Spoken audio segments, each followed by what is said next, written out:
Hello दोस्तों, यथार्थ Hindi education classes में आप सभी का स्वागत है। आज की क्लास में हम पढ़ेंगे हिंदी साहित्य के कुछ इंपॉर्टेंट प्रश्न जो कि हिंदी टीजीटी पीजीटी के लिए काफ़ी इंपॉर्टेंट होंगे। तो चलिए स्टार्ट करते हैं अपनी क्लास को। पहला प्रश्न है, कवि भारतेंदु नाटक किसके द्वारा लिखा गया है? ये जो है नाटक विधा की रचना है और नाटक का नाम है कवि भारतेंदु। आपको बताना है किसके द्वारा लिखा गया है। ऑप्शन है जगदीश चंद्र माथुर, दशरथ ओझा, लक्ष्मी नारायण मिश्र और सत्येंद्र। राइट आंसर बताना है। और जो नाटक कवि भारतेंदु है इसके लिए राइट आंसर है option C, Lakshmi Narayan Mishra. Option C right answer है, लक्ष्मी नारायण मिश्र। कवि भारतेंदु नाटक लक्ष्मी नारायण मिश्र के द्वारा लिखा गया नाटक है। अगला प्रश्न है, सर्वश्रेष्ठ गीति नाटिकार हैं। आपको बताना है कि इनमें से कौन से हैं जो कि सर्वश्रेष्ठ गीति नाटिकार माने जाते हैं। सुमित्रानंदन पंत, उदय शंकर भट्ट और गोविंद दास ऑप्शन दिए गए हैं। इसके लिए राइट आंसर है ऑप्शन बी, उदय शंकर भट्ट। उदय शंकर भट्ट को सर्वश्रेष्ठ गीति नाटिकार माना जाता है। अगला प्रश्न है, सर्वप्रथम प्रतीकवादी नाटक निम्न में से कौन सा माना जाता है? आपको बताना है कि इनमें से कौन सा नाटक है जो कि सबसे पहला प्रतीकवादी नाटक माना जाता है। ज्योत्सना, नवरस, कामना, तीन आंखों वाली मछली। तो ये सब क्या है? नाटक विधा की रचनाएं हैं और बताना है कि सबसे पहला प्रतीकवादी नाटक इनमें से कौन सा है। इसके लिए राइट आंसर है ऑप्शन सी, कामना। कामना ऑप्शन सी राइट आंसर है। यह सबसे पहला प्रतीकवादी नाटक माना जाता है। अगला प्रश्न है, फ्रांस के प्रसिद्ध लेखक मॉलियर के आधार पर अनेक प्रहसनों की रचना करने वाले कौन थे? निम्न में से किसके द्वारा किया गया था? फ्रांस के जो लेखक थे, फ्रांस के प्रसिद्ध लेखक मॉलियर के आधार पर अनेक प्रहसनों की रचना करने वाले इनमें से कौन से लेखक थे? ऑप्शन है जेपी श्रीवास्तव, अगरचंद कपूर, हरदयाल सिंह, लाला सीताराम। राइट आंसर बताना है और इसके लिए राइट आंसर ऑप्शन ए है, जेपी श्रीवास्तव। फ्रांस के लेखक मॉलियर के आधार पर इन्होंने ही रचनाएं की थी। अगला प्रश्न है, एकांकीकार के रूप में भारतेंदु ने निम्न में से किसका अनुसरण किया? एकांकीकार के रूप में भारतेंदु हरिश्चंद्र के द्वारा किसका अनुसरण किया गया था? संस्कृत एकांकिका, अंग्रेजी एकांकिका, बांग्ला एकांकी या इनमें से कोई नहीं। राइट आंसर ऑप्शन ए है, संस्कृत एकांकी। भारतेंदु जी के द्वारा संस्कृत एकांकी का अनुसरण किया गया था। इसी के आधार पर रचनाएं की गई थी, एकांकी लिखी गई थी।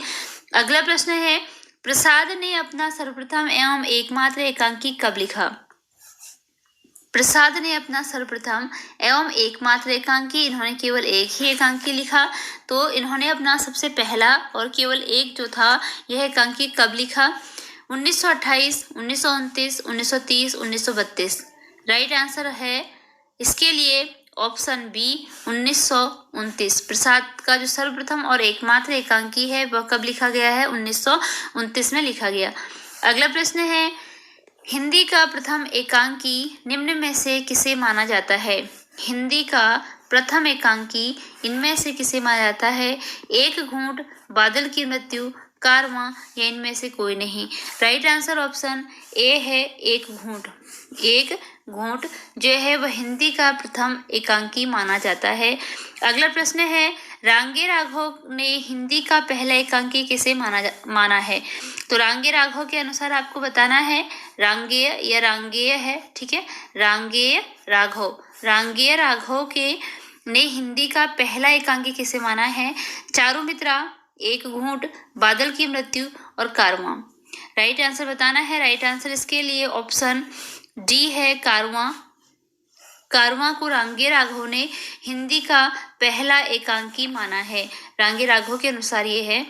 अगला प्रश्न है, एकांकी साहित्य का कोश स्तंभ निम्न में से किस एकांकी को माना जाता है? एकांकी साहित्य का कोश स्तंभ निम्न में से किस एकांकी को माना जाता है? कौन सी एकांकी है जिसे कि एकांकी साहित्य का कोश स्तंभ माना जाता है?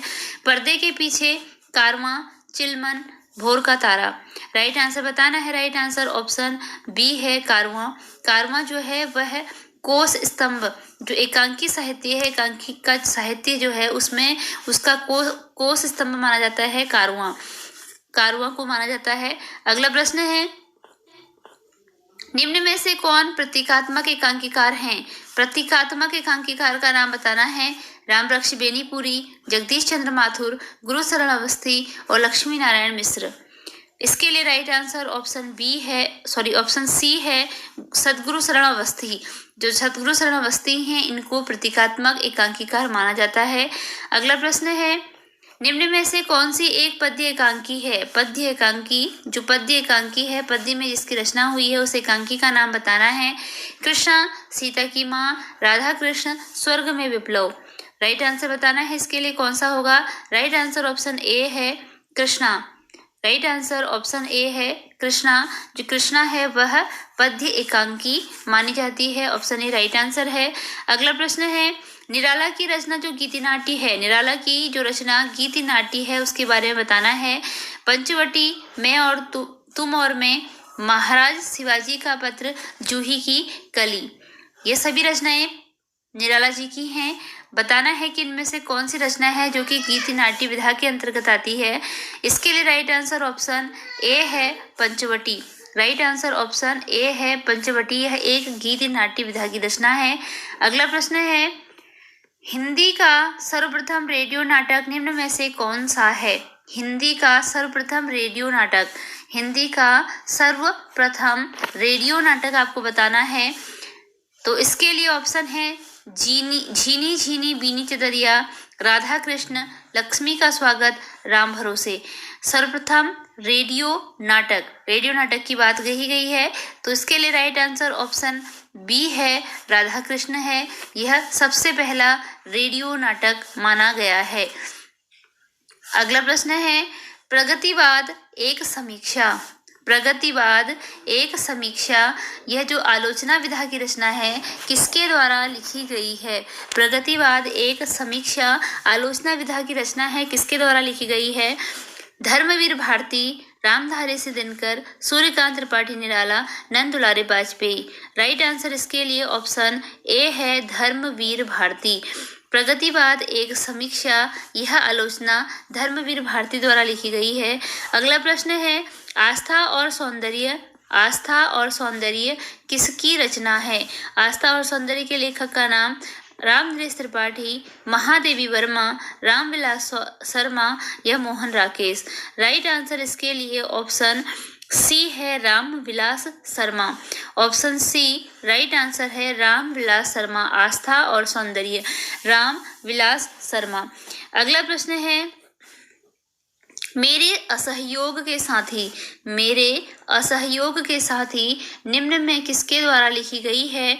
ऑप्शन है, नागार्जुन, राहुल सांकृत्यायन, श्रीलाल शुक्ल और श्रीधर पाठक। राइट आंसर बताना है, मेरे असहयोग के साथी किसके द्वारा लिखी गई रचना है?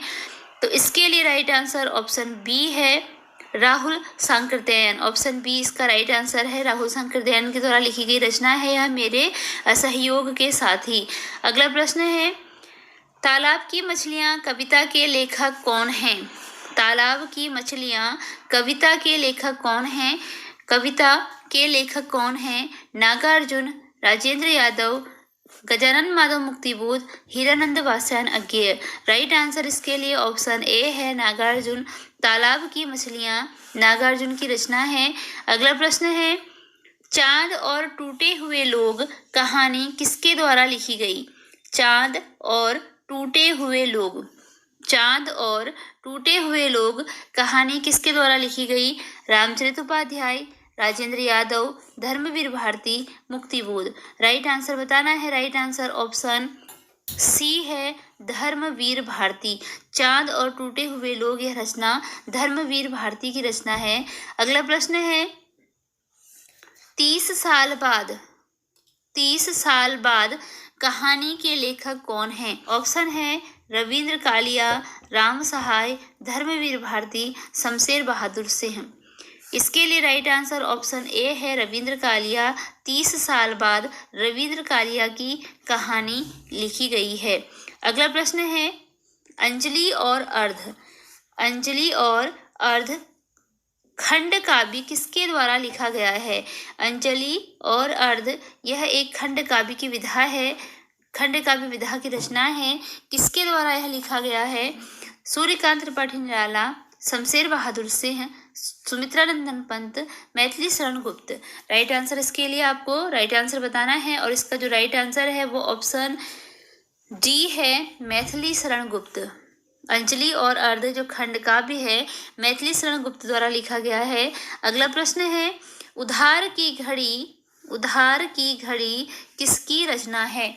उधार की घड़ी एक प्रसिद्ध रचना है और प्रसिद्ध लेखक की यह रचना है, तो बताना है आपको है किसकी रचना है। ऑप्शन में है जयशंकर प्रसाद, प्रेमचंद्र, राधा कृष्णदास, महादेवी वर्मा और इसका राइट आंसर होता है ऑप्शन बी, प्रेमचंद्र। उधार की घड़ी यह रचना प्रेमचंद्र द्वारा लिखी गई रचना है। अगला प्रश्न है, इंदुलेखा किसकी रचना है? इंदुलेखा किसकी रचना है? Suryakant Tripathi Nirala, Gajanan Madhav Muktibodh, Dinkar, Ramvilas Sharma. Right answer option A है, सूर्यकांत त्रिपाठी निराला। इंदुलेखा सूर्यकांत त्रिपाठी निराला जी की रचना है। अगला प्रश्न है, सप्तपर्णा के लेखक कौन हैं? सप्तपर्णा के लेखक कौन हैं? भगवती चरण वर्मा, सुभद्रा कुमारी चौहान, श्रीधर पाठक, महादेवी वर्मा। राइट आंसर बताना है और राइट आंसर होता है ऑप्शन डी, महादेवी वर्मा। महादेवी वर्मा, सप्तपर्णा के लेखक महादेवी वर्मा हैं।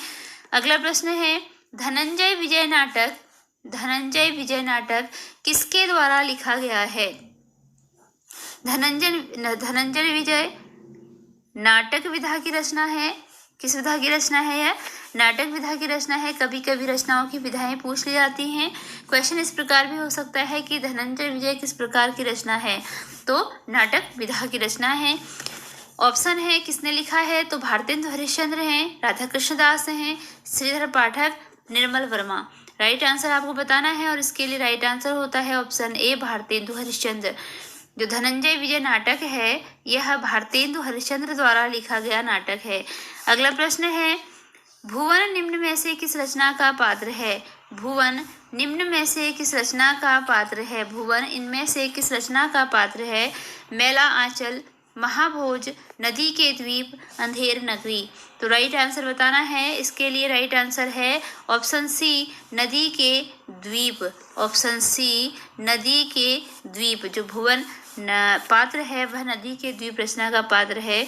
अगला प्रश्न है, खुदा सही सलामत है।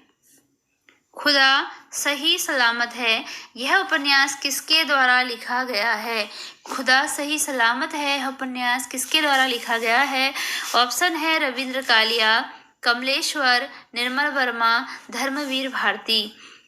राइट आंसर इसके लिए ऑप्शन ए है, रविंद्र कालिया। खुदा सही सलामत है यह उपन्यास, इसकी विधा उपन्यास है, उपन्यास विधा की रचना है और यह लिखा गया है रविंद्र कालिया के द्वारा। अगला प्रश्न है, नशा कहानी के लेखक कौन है? नशा जो कि एक कहानी विधा की रचना है, इसके लेखक कौन हैं? धर्मवीर भारती, प्रेमचंद्र, रामचंद्र शुक्ल और मन्नू भंडारी।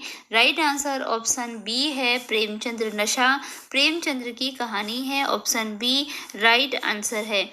अगला प्रश्न है, प्रथम आयाम किसकी रचना है? प्रथम आयाम किसकी रचना है? चंद्र शर्मा गुलेरी, निर्मल वर्मा, सरदार पूर्ण Singh, Mahadevi Verma. Right answer option D है, महादेवी वर्मा। महादेवी वर्मा, प्रथम आयाम जो है वह महादेवी वर्मा की रचना है। अगला प्रश्न है, चमेली जो कि एक अपूर्ण रचना है। चमेली जो कि एक अपूर्ण रचना है, यह रचना पूर्ण नहीं हुई है, किसके द्वारा लिखी गई है? तो चमेली अपूर्ण रचना है और किसके द्वारा लिखी गई है? सुमित्रानंदन पंत, सूर्यकांत त्रिपाठी निराला, रामधारी सिंह दिनकर, चंद्र शर्मा गुलेरी। राइट आंसर बताना है। राइट आंसर ऑप्शन बी है, सूर्यकांत त्रिपाठी निराला। चमेली जो कि अपूर्ण है, यह रचना पूर्ण नहीं है, तो किसके द्वारा लिखी गई है? सूर्यकांत त्रिपाठी निराला के द्वारा।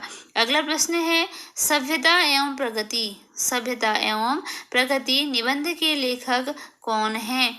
सभ्यता और प्रगति निबंध के लेखक कौन है? राधा कृष्णदास हैं, राजेंद्र प्रसाद, रविंद्रनाथ टैगोर, रामविलास शर्मा। राइट आंसर इसके लिए ऑप्शन ऑप्शन सी है रविंद्रनाथ टैगोर। सभ्यता एवं प्रगति जो निबंध है वो क्या है, निबंध विधा की रचना है और लिखा गया है रविंद्रनाथ टैगोर द्वारा। अगला प्रश्न है भस्मांकुर प्रबंध काव्य किसके द्वारा लिखा गया है। भस्मांकुर प्रबंध काव्य के लेखक का नाम बताना है। भस्मांकुर प्रबंध काव्य है, लेखक का नाम बताना है। नागार्जुन है, कमलेश्वर है, रविंद्र कालिया है, ये फिर बनारसीदास चतुर्वेदी। कौन इसके लिए राइट आंसर होगा, तो इसका राइट आंसर है भस्मांकुर प्रबंध काव्य लिखा गया है नागार्जुन द्वारा। ऑप्शन ए इसके लिए राइट आंसर है। ऑप्शन ए राइट आंसर है। अगला प्रश्न है टॉलस्टॉय और साइकिल। टॉलस्टॉय और साइकिल किसकी रचना है। टॉलस्टॉय और साइकिल रचना किसकी है। ऑप्शन है केदारनाथ अग्रवाल, मुक्तिबोध, भुवनेश्वर, केदारनाथ सिंह। राइट आंसर इसके लिए है ऑप्शन, इसके लिए राइट आंसर है option A Kedarnath, sorry option D Kedarnath Singh. Option D Kedarnath Singh. Right answer option D Kedarnath Singh है टॉलस्टॉय और साइकिल। अगला प्रश्न है आत्मचेतस किसकी रचना है। आत्मचेतस किसकी रचना है। निराला, मुक्तिबोध, हीरानंद वासनाज्ञ, सर्वेश्वर दयाल सक्सेना। राइट आंसर बताना है। राइट आंसर इसके लिए ऑप्शन सी है हीरानंद वासनाज्ञ। आत्मचेतस हीरानंद वासनाज्ञ जी की रचना है। अगला प्रश्न है ठुमरी किसकी रचना है। ठुमरी के लेखक का नाम बताना है। ठुमरी किसकी रचना है। Muktibodh, Hazari Prasad Dwivedi, Ramdaras Mishra, Phanishwar Nath Renu. Right answer option D है फणीश्वर नाथ रेणु। ठुमरी फणीश्वर नाथ रेणु की रचना है। ऑप्शन डी राइट आंसर है। अगला प्रश्न है राय देवी प्रसाद पूर्ण किस युग के कवि हैं। राय देवी प्रसाद पूर्ण किस युग के कवि हैं। भारतेंदु युग, द्विवेदी युग, प्रगतिवादी युग या छायावादी युग। राइट आंसर ऑप्शन बी है द्विवेदी युग। राइट आंसर ऑप्शन बी है द्विवेदी युग। जो पूर्ण है वह द्विवेदी युग के कवि हैं। अगला प्रश्न है प्रगतिशील कविता एवं नई कविता के बीच का सेतु निम्न में से किस कवि को माना जाता है। प्रगतिशील कविता और नई कविता के बीच का सेतु किस कवि को माना जाता है। रामदरस मिश्र, हीरानंद वासनाज्ञ, मुक्तिबोध या Trilochan. Right answer option C है। राइट आंसर ऑप्शन सी है मुक्तिबोध। मुक्तिबोध को प्रगतिशील कविता एवं नई कविता के बीच का जो है सेतु माना जाता है। अगला प्रश्न है समय है सहचर आत्मकथा किसकी है। समय है सहचर यह आत्मकथा विधा की रचना है और किसके द्वारा लिखी गई है। किसकी यह आत्मकथा है बताना है। रामदरस मिश्र की, रामेश्वर शुक्ल अंचल की, हजारी प्रसाद द्विवेदी या महावीर प्रसाद द्विवेदी की। राइट आंसर इसके लिए ऑप्शन ए है रामदरस मिश्र। राइट आंसर ऑप्शन ए है रामदरस मिश्र की आत्मकथा है समय है सहचर। अगला प्रश्न है अनुमोदन का अंत संस्मरण किसके द्वारा लिखा गया। अनुमोदन का अंत संस्मरण किसके द्वारा लिखा गया। अनुमोदन का अंत संस्मरण विधा की रचना है और बताना है किसके द्वारा लिखी गई रचना है। ऑप्शन है हजारी प्रसाद द्विवेदी, आचार्य रामचंद्र शुक्ल, धर्मवीर भारती, महावीर प्रसाद द्विवेदी। तो अनुमोदन का अंत संस्मरण के लेखक का नाम बताना है और इसके लिए राइट आंसर ऑप्शन डी है महावीर प्रसाद द्विवेदी। अनुमोदन का अंत महावीर प्रसाद द्विवेदी की रचना है। अगला प्रश्न है सखी किसकी रचना है। सखी किसकी रचना है। निराला, हरिशंकर प्रसाई, रायदेवी प्रसाद पूर्ण और भुवनेश्वर। तो राइट आंसर इसके लिए ऑप्शन ए है सूर्यकांत त्रिपाठी निराला की रचना है सखी। अगला प्रश्न है रांगे राघव निम्न में से किस युग के कवि माने जाते हैं। रांगे राघव किस युग से संबंधित कवि हैं। रांगे राघव प्रगतिवाद कवि, छायावादी कवि, प्रगतिवादी कवि, प्रयोगवादी कवि या नई कविता के कवि। राइट आंसर बताना है और राइट आंसर इसके लिए राइट आंसर है प्रगतिवादी कवि। ऑप्शन सी राइट आंसर है प्रगतिवादी कवि। रांगे राघव प्रगतिवादी कवि माने जाते हैं। अगला प्रश्न है हमारे आराध्य निम्न में से किसकी रचना है। हमारे आराध्य किसकी रचना है। दिनकर की, रायदेवी प्रसाद पूर्ण की, संपूर्णानंद की या बनारसी दास चतुर्वेदी की। तो इसके लिए राइट आंसर ऑप्शन डी है बनारसी दास चतुर्वेदी। हमारे आराध्य बनारसी दास चतुर्वेदी की रचना है। अगला प्रश्न है, अमृत मंथन के लेखक कौन हैं? अमृत मंथन के लेखक का नाम बताना है। रामविलास शर्मा, रामधारी सिंह दिनकर, मैथिली शरण गुप्त, मन्नू भंडारी। और राइट आंसर ऑप्शन बी है Ramdhari Singh Dinkar. Option B right answer है। ऑप्शन बी रामधारी सिंह दिनकर अमृत मंथन के लेखक हैं। अगला प्रश्न है, रेडियो एकांकी का दूसरा नाम क्या है? रेडियो एकांकी का दूसरा नाम आकाशवाणी है, एकांकी है, ध्वनि एकांकी है, फैंटेसी है। राइट आंसर ऑप्शन सी है ध्वनि एकांकी। रेडियो एकांकी का दूसरा नाम ध्वनि एकांकी है। अगला प्रश्न है, प्रथम स्वतंत्र निबंध के रूप में हिंदी का पहला मौलिक निबंध कौन माना जाता है? प्रथम स्वतंत्र निबंध के रूप में हिंदी का पहला मौलिक निबंध कौन सा माना जाता है? राजा भोज का सपना, आलसियों का कीड़ा, विद्यांकुर, पांचवें पैगंबर। राइट आंसर ऑप्शन ए है राजा भोज का सपना, जो हिंदी का पहला मौलिक निबंध माना जाता है। अगला प्रश्न है, भावात्मक निबंधों के लिए प्रयुक्त शैली कौन सी है? भावात्मक निबंधों में कौन सी शैली का प्रयोग किया जाता है? धारा, तरंग, विक्षेप या सभी? तो राइट आंसर ऑप्शन डी है सभी। इन सभी का प्रयोग भावात्मक निबंधों के लिए किया जाता है। अगला प्रश्न है, जुर्माना निम्न में से किसकी रचना है? जुर्माना किसकी रचना है? प्रेमचंद्र, शुक्ल, रघुवीर सहाय या जैनेन्द्र?